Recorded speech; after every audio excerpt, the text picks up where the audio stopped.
Selamat pagi semuanya. Semoga Anda semua dalam keadaan baik ya, dalam keadaan sehat. Kita bertemu lagi di kelas Pariyati Sasana untuk belajar Dhamma ya. Belajar Dhamma itu sesungguhnya adalah kita mempelajari kehidupan ini. Sebenarnya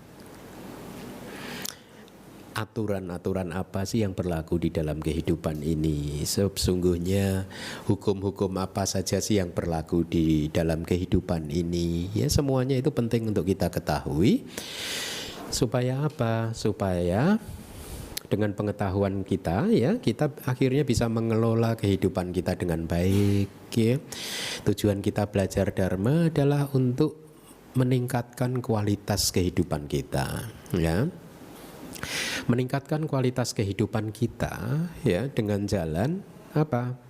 Memahami segala sesuatu yang bekerja di dalam kehidupan ini, karena semuanya sudah mempunyai hukum-hukumnya sendiri ya.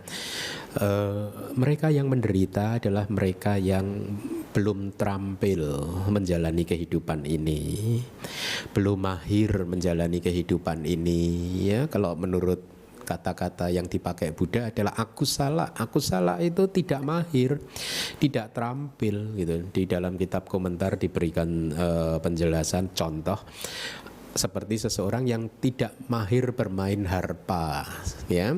Maka suara harpanya akhirnya false, tidak enak didengar, betul tidak? Tetapi sebaliknya seseorang yang mahir bermain harpa, maka suaranya akan menjadi indah, harmonis ya, jadi menyejukkan. Nah, itu hanyalah contoh kata-kata yang dipakai di dalam kitab-kitab kita, bahwa sesungguhnya mereka yang sudah paham kehidupan, sering melakukan perbuatan yang baik, itu diberi istilah oleh Buddha seseorang yang banyak melakukan kusala, seseorang yang banyak melakukan hal yang terampil ya, yang mahir, sehingga akhirnya kualitas batinnya menjadi positif. Ya, sekali lagi, mereka yang menderita adalah mereka yang belum terampil di dalam kehidupan ini. Karena apa? Karena mereka tidak paham teori Dharma ya, atau mungkin sering belajar tetapi masih mempunyai pandangan salah ya. Dhamma adalah, kalau kita belajar Dhamma ya, motivasi yang benar adalah motivasi untuk membebaskan diri kita dari kekotoran batin ya. Jadi kita tidak belajar Dharma untuk merubah dunia, kita tidak belajar Dhamma untuk merubah orang lain, tetapi kita belajar Dhamma semata-mata untuk merubah diri kita sendiri ya. Pada saat kita bertemu dengan situasi tertentu, kalau kita masih bisa memunculkan emosi, menanggapinya dengan emosi, berarti masih kurang, ada yang masih kurang di dalam latihan kita. Karena sesungguhnya dunia luar tidak pernah bisa membangkitkan emosi kita. Ini Dharma ya. Jadi kita harus mempunyai pandangan yang teguh, pandangan yang lurus, yang sesuai dengan Dharma, bahwa orang luar, orang lain, dunia luar tidak pernah bisa membangkitkan kekotoran batin kita. Ini kemarin saya diminta untuk memberikan quote di salah satu komik terbitan DBS ya, komik Abhidhamma. Saya memberikan quote-nya seperti yang sudah pernah saya sampaikan di Sumatera mungkin ya. Kira-kira seperti ini.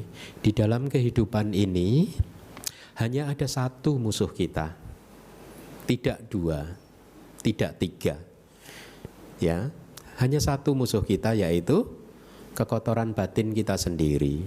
Dan kekotoran batin itu adanya di dalam, tidak ada di luar, tidak ada di orang lain, tidak ada di dunia, tidak ada di sesuatu di luar kita, adanya di dalam diri kita ya. Jadi ini adalah pandangan benar. Dengan demikian, kalau kita mempunyai pandangan yang kokoh bahwa sesungguhnya ya, musuh kita itu hanyalah kekotoran batin yang ada di dalam diri kita, maka kita akan secara perlahan-lahan bisa berdamai dengan kehidupan ini. Bisa damai, bisa mulai memperkecil, membuat konflik-konflik semakin jarang dan seterusnya, sehingga kehidupan menjadi lebih tenang dan bahagia ya. Saya tidak segan-segan untuk terus mengingatkan kepada Anda semua bahwa kekotoran batin apapun itu juga, entah nafsu, keserakahan, kemarahan, kebencian, itu adalah problem internal. Itu adalah problem psikologis kita sendiri yang tidak ada hubungannya dengan orang lain. Ya. Dunia ini sebenarnya menjadi berantakan kan karena banyak orang yang belum memahami hal sepele ini, bahwa sesungguhnya kalau kita sedang marah terhadap seseorang, kemarahan bukanlah problem antar manusia. Kemarahan itu adalah problem psikologis internal. Orang yang marah istilahnya itu masih jiwanya masih belum begitu sehat. Ya. Jangan khawatir, Buddha mengatakan ya, semua putu jana itu enggak sehat. Putu jana, Anda tahu arti putu jana yang sering diterjemahkan jadi umat awam yang belum tercerahkan? Artinya adalah putu jana, makhluk yang sering membangkitkan kekotoran batin. Itu artinya, ya. Jadi kalau kita masih mempunyai banyak kekotoran batin ya wajar ya, karena masih putu jana. Ya, tetapi Dhamma, latihan Dhamma, pemahaman teori Dhamma akan bisa membuat semua kekotoran batin kita melemah. Ya, jadi Anda harus mempunyai parameter. Pada saat Anda belajar dan berlatih Dhamma, Anda harus mulai mengukur, melihat ke dalam diri Anda. Apakah Anda sudah berada di jalur yang benar? Apakah latihan Anda sudah benar? Apakah teori yang Anda pelajari sudah benar? Parameternya apa? Parameternya adalah mengukur kekotoran batin Anda sendiri dengan mengukurnya dalam 2 poin. Poin pertama, kalau latihan kita benar, kalau teori yang kita praktekkan itu benar, maka hasilnya adalah kekotoran batin semakin jarang muncul. Itu adalah efek alamiah dari seseorang yang berlatih Dhamma. Kalau Anda belajar Dhamma, kekotoran batinnya masih sering muncul, berarti Anda berada dalam jalur yang salah. Ya, di kitab komentar dijelaskan efeknya ada 2. Yang pertama, kekotoran batin mulai jarang muncul. Jadi misalkan, kalau misalkan tadinya kekotoran batin kita itu muncul setiap hari 10 kali, ya sekarang menjadi 9 kali, 8 kali, mulai jarang muncul. Ya. Kemudian parameter yang kedua adalah kalaupun kekotoran batin yang sudah jarang muncul itu muncul, durasinya menjadi makin pendek. Artinya kalau Anda biasanya marah terhadap seseorang itu bisa 1 hari 1 malam tidak hilang-hilang.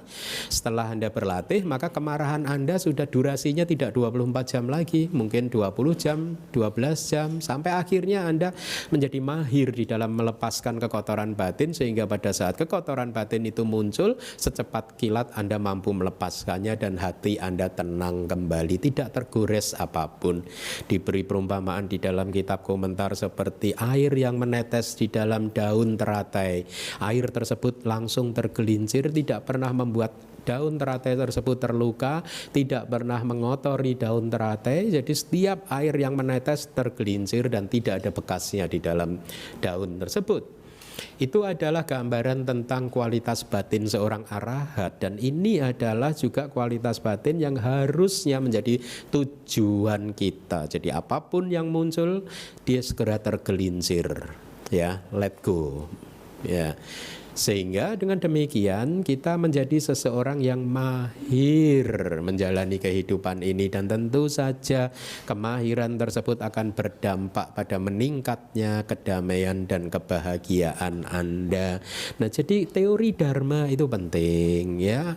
Sekali lagi, kita belajar Dharma bukan untuk merubah orang lain, tetapi kita belajar Dharma adalah masing-masing untuk merubah diri kita sendiri.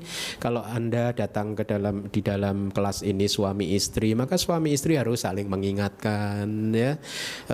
Kalau salah satu sedang kekotoran batinnya sedang meledak, maka yang lain harus menjaga supaya kekotoran batin tersebut bisa segera sirna dan seterusnya, gitu. Anda harus sama-sama mempunyai platform yang sama, pemahaman yang sama, bahwa seseorang yang memunculkan kekotoran batin adalah seseorang yang sedang sakit secara psikologis. Memang tidak enak menerima kenyataan ini. Tidak enak, ya. Kadang kenyataan itu menyakitkan, ya. Oh, berarti saya masih sakit ya Bante. Nah, Anda harus senantiasa secara terus-menerus memeriksa batin Anda, ya. Apakah Anda sudah mulai bisa menghadapi situasi-situasi sulit dengan semakin tenang, ya, tidak reaktif seperti sebelumnya, dan kemudian tidak hanya tenang tetapi juga membangkitkan kualitas yang positif, memaafkan, ya, mengharapkan sesuatu yang baik terjadi pada bahkan orang-orang yang menyakiti kita, gitu. Nah, dengan demikian maka Dhamma yang kita pelajari dan kita latih akan memberikan dampak dan kita tidak menyia-nyiakan kehidupan kita, ya.